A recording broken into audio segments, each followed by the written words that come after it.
Sem derramamento de sangue não há remissão. Sem derramamento de sangue não há remissão de pecado. Essa é a síntese, esse é o resumo, esse é o grande ditado, é a grande lei moral, espiritual, é a grande afirmativa bíblica, está lá em Hebreus, que fala desse princípio do mundo espiritual, desse princípio que envolve toda a humanidade e toda a criação. De onde veio isso, senão do coração do próprio Deus? E eu creio que esse aforismo, esse resumo, né, essa afirmativa, ela envolve ou ela está relacionada com toda a criação de Deus no que diz respeito ao homem, ao ser humano. Se a gente for olhar a primeira vez que houve derramamento de sangue para remissão de pecados, foi lá ainda no Jardim do Éden, quando a gente sabe a história, já tem um vídeo que a gente fala a respeito disso, do pecado original. Adão e Eva ousaram duvidar do Criador, do Deus Todo-Poderoso. E em consequência disso, a história a respeito da criação do homem nos diz que o próprio Deus os afastou daquele ambiente, do Jardim do Éden, e determinou que Adão morresse no mesmo dia. E a gente sabe que para Deus um dia é como 1000 anos é como um dia, e a gente sabe que Adão viveu 930 anos, o que significa dizer que ele morreu antes de se completarem 1000 anos, naquele dia que Deus disse que ele de fato morreria.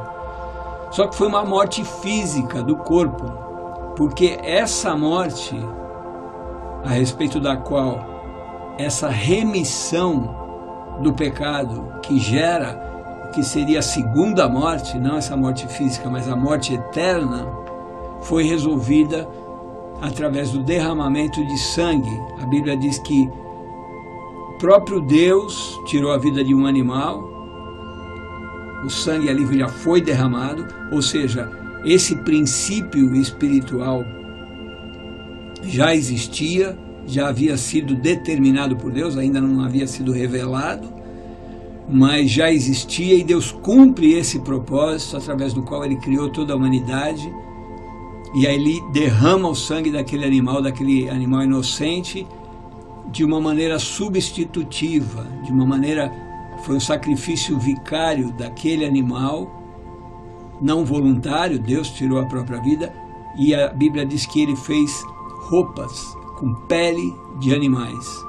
E ali a gente entende então que houve a primeira morte na história da humanidade após a criação do homem. A gente sabe depois, quando Deus chamou o povo judeu, ele determinou todo um ritual para esse povo, através de sacrifícios de animais. Está tudo lá em Levítico, em Êxodo, a história a respeito do povo judeu. É uma história de sacrifício de animais, né? Esses sacrifícios de animais que tinham esse objetivo de substituir o pecado dos seres humanos, das pessoas, aqueles que praticavam pecado iam lá, pegavam um animal, levavam para o sacerdote, e esse animal era sacrificado. Então, pelo derramamento de sangue, novamente o aforismo sendo aplicado, através do derramamento de sangue, então o pecado daquela pessoa era perdoado. Só que ele reincidia no pecado, tinha que trazer um novo animal para ser sacrificado, e existia todo um ritual. Existiam animais que eram sacrificados por todo o povo, existiam sacrifícios que era o sacerdote que fazia especificamente por si, pelo povo. Tem todo um ritual de sacrifício, todo ele, né, embasado nesse aforismo supremo de Deus, criado no coração do próprio Deus, como eu disse, que tem tudo a ver com a criação da humanidade. Quando Deus testa Abraão e pede o filho da promessa, Isaque, né? Porque Sara, quando concebeu Isaque, ela já era avançada de dias, e a gente sabe da história do judeu, eu falei num outro vídeo a respeito disso, e chega um determinado momento que Deus pede para Abraão que Abraão sacrificasse o seu próprio filho Isaque, tirasse a vida do seu filho, e Abraão vai cumprir. A gente sabe da história, ele levanta o cutelo e Deus mostra um animal que ele deveria sacrificar em substituição ao seu filho.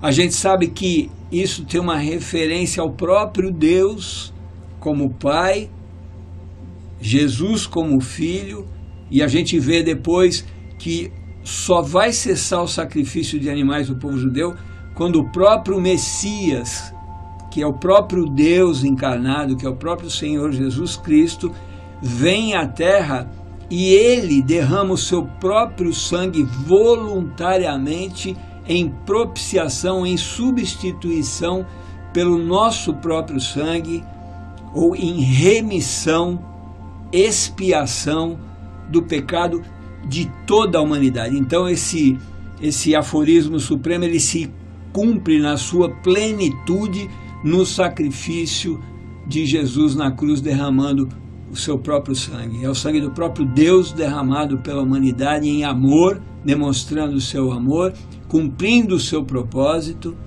e fazendo com que, através do sangue de Jesus, a humanidade fosse salva e herdasse a eternidade com Deus.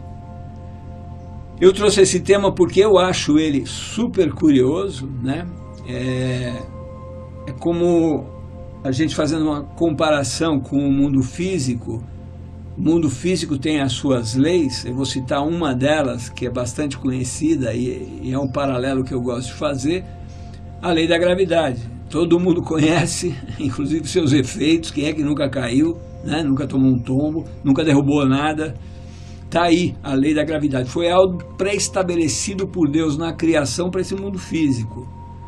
E da mesma maneira, esse aforismo supremo: sem derramamento de sangue não há remissão para o homem, não há remissão de pecados. É a mesma comparação para o mundo espiritual, não é?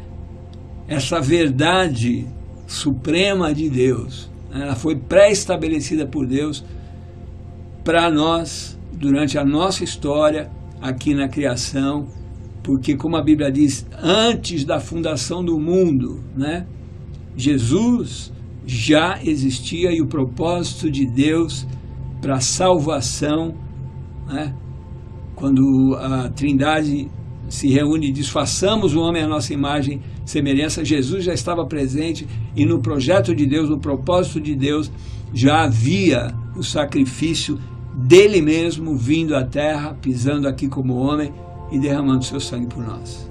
Tá bom? Espero que eu tenha ajudado você a refletir sobre essas verdades bíblicas, que, se você ainda não tinha esse conhecimento, que você possa então adicionar esse conhecimento ao teu imaginário cristão, e que você possa refletir a respeito dessa verdade, né? E que você entenda a necessidade que tem para cada um de nós a gente aceitar da parte de Deus esse sacrifício voluntário, aceitar que realmente é por amor que Jesus fez isso por nós, porque isso implica na nossa eternidade com ou sem Deus.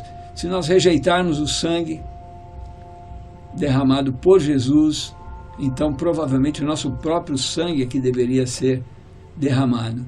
E a gente sabe que nós não temos como nos salvar, só através de Jesus a gente alcança a eternidade, tá bom?